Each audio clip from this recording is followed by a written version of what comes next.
Oi pessoal, tô iniciando mais um vídeo aqui pra gente falar sobre uma luta muito importante, não é? E muito polêmica também, você deve estar se perguntando por que essa luta é polêmica. Isso é devido a como essa luta aconteceu, de fato, na verdade não como não aconteceu, porque não foi mostrado para nós.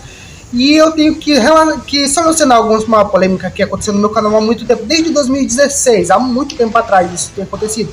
Que é o fato, simplesmente, de um cara, tipo assim, antes eu postava vídeo de batalha de personagens explicando por que esses personagens perderam.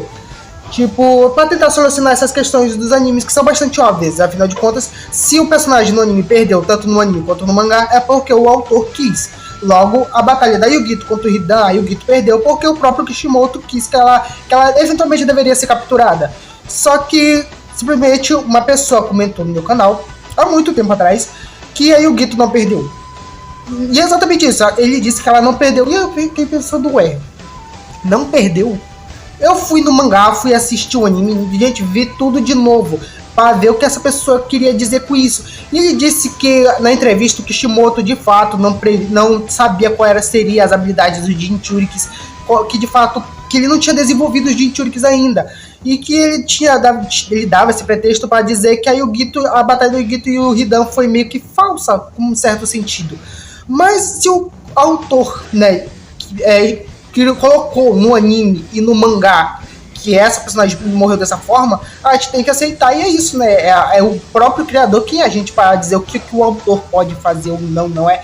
E eu tô aqui selecionando essa batalha porque ela foi muito mal desenvolvida no anime. Era para ela ter uma luta completa, só mostrando, mas eu vou explicar o motivo porque essa luta não aconteceu no anime.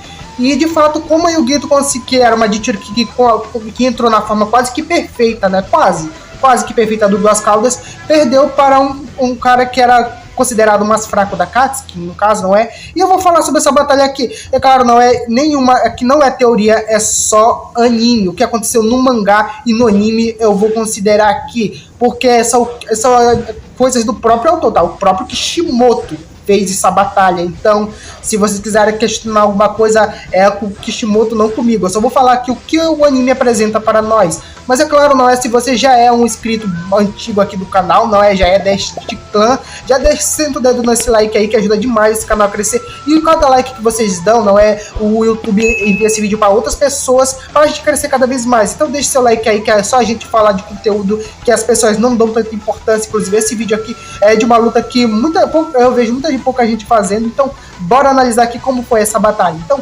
vambora lá. Para começar, a Yugito pertence à aldeia da nuvem, né? Ela estava numa missão, provavelmente uma aldeia desconhecida, que a gente não sabe qual o nome. Na verdade, ele mostra lá o mapinha, né? Onde eles estavam provavelmente, mas a gente, né, de fato, não é mostrado qual localização ali eles estavam. E simplesmente eles acabam lutando contra a Yugito. A Yugito se transforma no Duas Caudas, quase que perfeito. Eu não digo perfeito porque ela não transformou totalmente.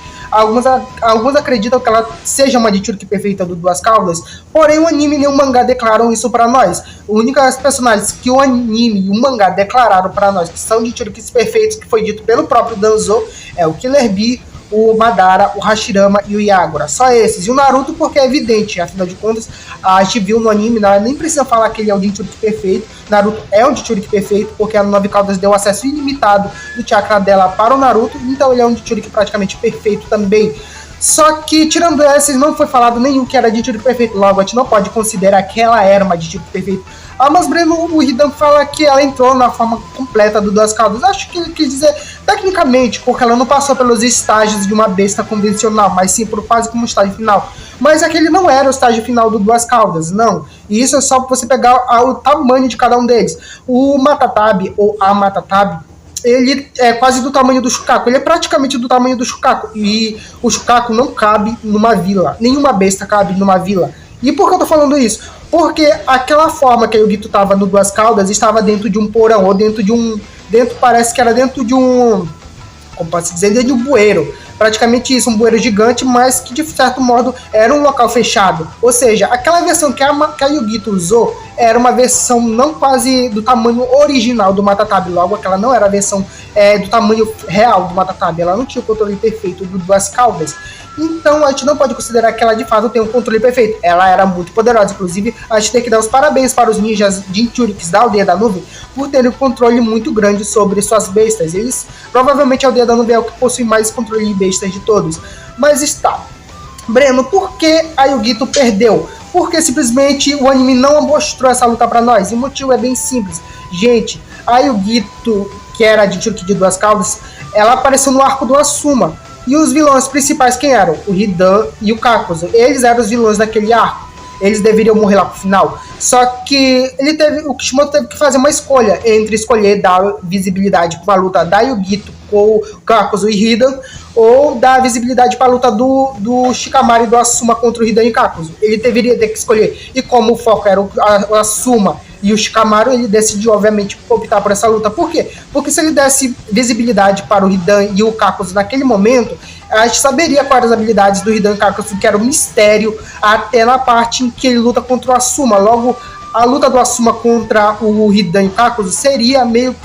a gente perderia mais um pouco dessa ansiedade de saber quais são as habilidades deles. E é por isso que ele cortou essa luta pra nós, pra gente não assistir, pra gente saber quais eram as habilidades deles lá na luta contra o Asuma. Logo, ele não deu visibilidade pra luta da Yugito contra esses dois membros da Akatsuki. Mas, Breno, por que ela perdeu com o membro da Akatsuki tão fraco? Que é o mais fraco da Akatsuki? Porque, embora a gente tenha que entender que no anime existe uma habilidade que pode alterar outras habilidades, mesmo sendo mais forte que um personagem mais poderoso. É a mesma coisa que aconteceu com a Tayuya contra a Temari, que a Tayuya era mais poderosa, mas a habilidade da Temari ganhava da Tayuya. E o Hidan é simplesmente, embora ele seja um dos mais fracos, ele é imortal. Gente, não adianta incinerar, destruir, queimar, não adianta fazer nada contra o Hidan. Se você não desmembrá-lo, ele não vai morrer. Que esse foi o caso da Yugito. A Yugito transformou-se totalmente no Matatabi. E ela desintegrava, destruía totalmente o Hidan e o Kakuzu. Mas eles não morriam, porque eles eram imortais. Não dá pra matá-los assim, tem que desmembrá-los e tem que manter a cabeça intacta para que o corpo não se regenere. Essa é a fraqueza do Hidan. E no caso, a Yugito, como uma besta gigantesca, né, ela só conseguia destruir tudo em seu caminho. E obviamente o Hidan não se vence dessa maneira. E o Kakuzu também não. Sem falar que se uma parte do Hidan fosse destruída, o Kakuzu reconsturava tudo de novo. E sem falar como a Yugito poderia perder, sendo que ela estava envolta em chamas azuis, que é muito interessante essas chamas da Yugito. Deveria ter abordado mais, não é? Dessa habilidade dela. Como ela conseguiu ter o sangue extraído por Hidan fazer o ritual dele? Bom, meio que no momento em que ela se transformou, eu acredito que ela não tem o formato completo da besta, não é? A gente tem que considerar que ela ficou num dilema. Se ela avançasse mais para a sua besta, o Matatabi poderia consumir a alma da Yugito e ele se transformar totalmente e ela acabar morrendo.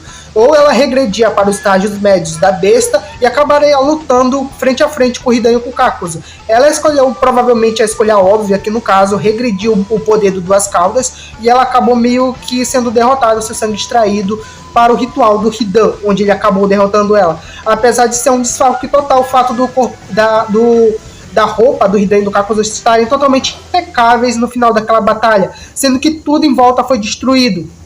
Alega-se que eu presumo que ela até saiba fazer uma bijudama, já que a montanha atrás não assimila-se como um ataque de uma bijudama. E mais, mesmo assim, destruir o corpo todo desses dois personagens não vai adiantar, eles vão voltar de novo. E é claro, não é por isso que essa luta não foi mostrada, porque eles deveriam dar destaque pro Hidan e pro Kakuzu lá pro final desse arco, o arco do Asuma. Eles deveriam deixar mais o Hidan e o Kakuzu como mistério das habilidades deles. E a roupa deles estava impecável, mesmo lutando com uma besta de alto nível, porque eles precisavam estar totalmente impecáveis lá pro final do arco do Asuma, velho. É que nem isso, a gente sabe que isso em Naruto é muito recorrente. Os inimigos começam muito poderosos, aí vai regredindo até lutar pro final, onde eles acabam perdendo com o personagem. Isso aconteceu com o Hidan e com o Kakuzu. E a roupa do Hidan e do Kakuzu voltar não é uma coisa muito comum. A gente viu isso na luta contra o Kakashi, onde o coração de vento destruiu totalmente o corpo do Hidan, e mesmo a roupa dele voltou também. Então voltar com uma roupa impecável é uma coisa comum em Naruto, mesmo o personagem sendo imortal. Anime de Naruto tem muito flashback mesmo. E a gente tem que entender que muitos desses flashbacks são vagos, velho, repetem muito. A luta do Sasuke contra o Naruto repete muito o flashback. Então por que não mostrar um flashback daquela batalha do Hidan e do Kakuzu? A Samehada teve um flashback mostrando a luta do Kisame, pelo menos um pouco, a luta do Kisame contra o Roshi. Por que não mostrar o flashback da Yugito, né? Claro, né? O Hidan e do Kakuzu acabaram morrendo logo no início, né? Lá no arco do Asuma. Então não daria como mostrar um flashback da luta dele contra a Yugito, mas o Kakuzu volta, luta contra o Darui, que é da aldeia da nuvem, né, da mesma aldeia que a Yugito. Então mostrar um flashback da luta da Yugito contra o Hidan e o Kakuzu não seria muito difícil. Daria assim para fazer isso, inclusive uma luta muito interessante que deveria ser abordada no universo de Naruto. É a luta do Hidan contra a Yugito Ni, que transformou-se praticamente quase, né, nossa besta de cauda, mas que não foi uma luta mostrada devido à cronologia da história, onde eles não poderiam abordar as habilidades do Kakuzu e do Hidan.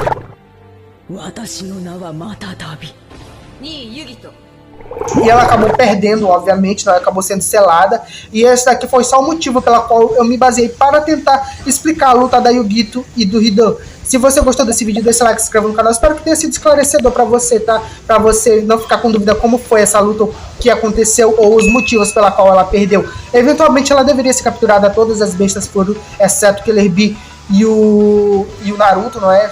Tirando esses dois, todos foram capturados. Então a Yugito não seria uma exceção. Outro personagem da Katsuki eventualmente capturaria ela se não fosse o Hidan e o Kakuzu. Mas é isso. Obrigado por tudo. Valeu por você ter acompanhado esse canal. Obrigado por tudo. Valeu e passe bem.